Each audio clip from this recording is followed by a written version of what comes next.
जिन लोगों ने अभी तक कम्युनिटी को ज्वाइन नहीं किया तो वो बहुत बड़ी गलती कर रहे हैं भाई। डिस्क्रिप्शन में कम्युनिटी मौजूद है और जितने भी प्लेटफॉर्म है सबको सब्सक्राइब कर लें क्योंकि इसमें आपका ही बेनिफिट है। तो आज हम डिस्कस करने लगे हैं भाई साहब बुलिश स्ट्रक्चर के केस में फेयर वैल्यू गैप को हम किस तरीके से मार्क करते हैं।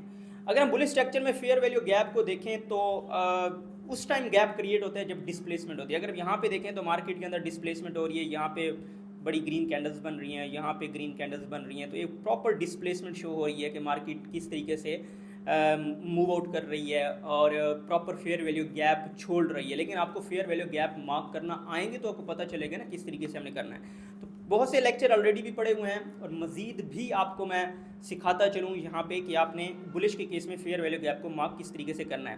अगर यहाँ पे देखें ये जो पोजीशन है, अब यहाँ पे एक डिस्प्लेसमेंट बहुत बड़ी हुई है और हम यहाँ पे फेयर वैल्यू गैप को मार्क करने लगे हैं। अब इसमें हम क्या करते हैं, फर्स्ट कैंडल का high in case of bullish, first candle का हाई, ये हाई है फर्स्ट कैंडल का, और थर्ड कैंडल का लो, ये हम एज अ थर्ड कैंडल इसमें इस पोजीशन में ये ले रहे हैं और इसके दरमियान जो गैप होगा उसको हम क्या कहते हैं, फेयर वैल्यू गैप कहते हैं।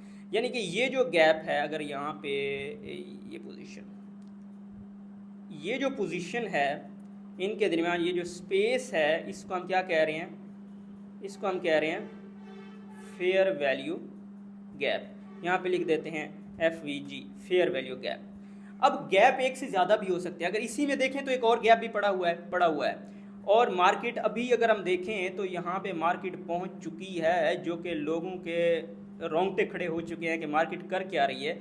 मार्केट आज 3870 तक पहुंच चुकी है। यहाँ पे 3870 से, जहाँ पे मेरा कम्युनिटी में सिग्नल था कि 3870 से 80 के दरमियान परचेज़ कर लें, और मैंने 70% क्लोज करवाया था आपको 3855 पे, और 30% मैंने होल्डिंग पे लगाया था। अभी भी होल्डिंग पे है ये लोगों का बहुत से, और ये अभी हम वेट करेंगे और होप्स हो कि अगर 3820 तक जाती है, 2530 तक जाती है तो यहाँ पे जाके हम क्लोज़ करेंगे।